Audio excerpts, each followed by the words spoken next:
Assalamualaikum warahmatullahi wabarakatuh. Kami dari kelompok 3 yang beranggotakan saya, Devi Sawatindrayani, NIM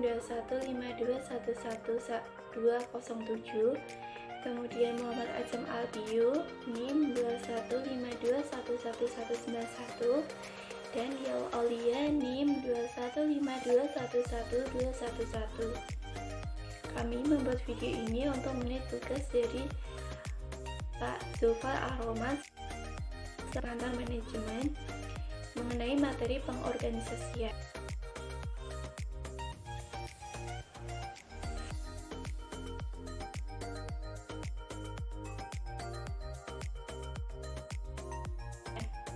Sebelum kita melihat lebih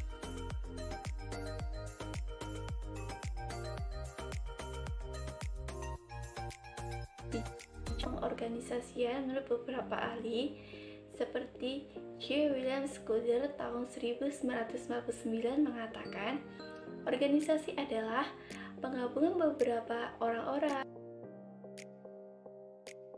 yang bekerja dan sesuatu yang bertalian dengannya, yang dihimpun dalam hubungan yang teratur dan efektif untuk mencapai tujuan yang diinginkan. Kemudian, menurut John Bruce Jones tahun 1955 mengatakan, organisasi adalah struktur dan peralatan yang tersusun berdasarkan orang-orang, benda-benda, dengan mana struktur usaha yang berencana yang teratur dijalankan. Kemudian menurut Wikifaldo tahun 1966, organisasi adalah struktur hubungan-hubungan di antara orang-orang yang berwenang dan bersifat tetap dalam suatu sistem administrasi. Setelah kita mengetahui pengertian menurut para ahli, kita dapat mendefinisikan secara garis besar. Organisasi adalah proses penyusunan struktur organisasi yang sesuai dengan tujuan organisasi, sumber daya yang dimilikinya, serta lingkungan yang melingkupinya. Setelah kita sambut, kita dapat menuliskan beberapa keragaman pengertian organisasi. Seperti pertama, cara manajemen merancang struktur formal untuk penggunaan yang pasti pada sumber daya yang dimilikinya. Yang kedua, penugasan manajer yang diberi wewenang untuk mengawasi anggota-anggota baik hubungan komunikasi maupun pelaporan. Kemudian, hubungan-hubungan antara fungsi-fungsi, jabatan-jabatan, tugas-tugas, dan para karyawan untuk memastikan koordinasi efisien. Kemudian yang terakhir yaitu cara para manajer menindaklanjuti dalam pembagian tugas-tugas dengan departemen mereka dan mendelegasikan wewenang yang perlu untuk mengerjakan tugas tersebut. Setelah mengetahui hal tersebut, langkah selanjutnya yaitu bagaimana proses keorganisasian.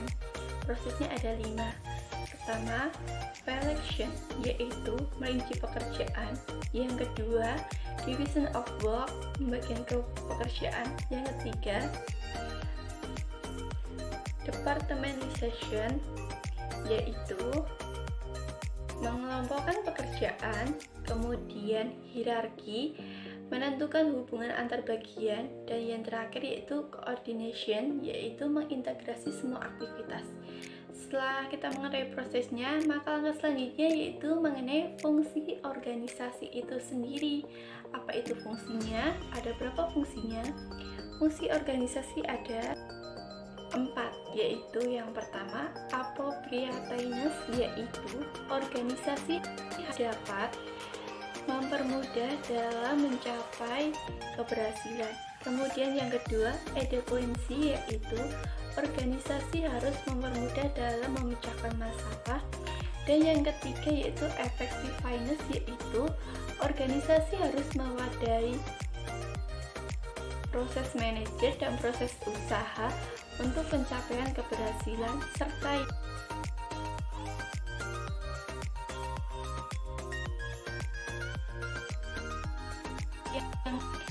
dengan pengorbanan yang minimal. setelah kita mengetahui fungsinya, langkah apa selanjutnya?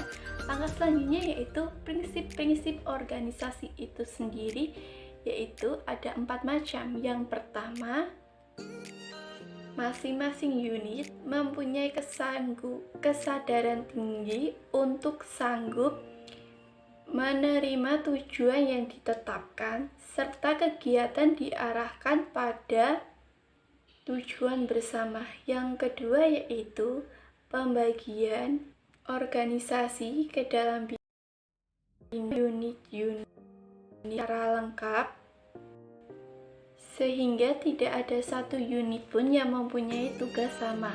Kemudian yang ketiga yaitu struktur organisasi harus sederhana agar jalur kerja dan jalur hubungannya jelas dan tidak terlalu banyak orang yang bertanggung jawab di dalamnya. Kemudian yang keempat yaitu pembentukan organisasi harus menggambarkan adanya satu perintah dan satu keseimbangan unit, serta adanya kesederhanaan wewenang dan tanggung jawab untuk mengurangi span of control. Oke, yang terakhir yaitu mengenai unsur-unsur pengorganisasian yang terdiri dari 8 elemen. Yang pertama, man atau orang-orang, yang kedua yaitu tujuan, yang ketiga yaitu bekerja sama atau kerjasama, yaitu peralatan atau education, yang kelima yaitu lingkungan atau advertisement, yang keenam yaitu keadaan atau situasi, yang ketujuh yaitu tempat atau lokasi, dan yang terakhir yaitu wilayah operasi. Sekian dari materi kami. Apabila ada kesalahan mohon dimaafkan, semoga bermanfaat.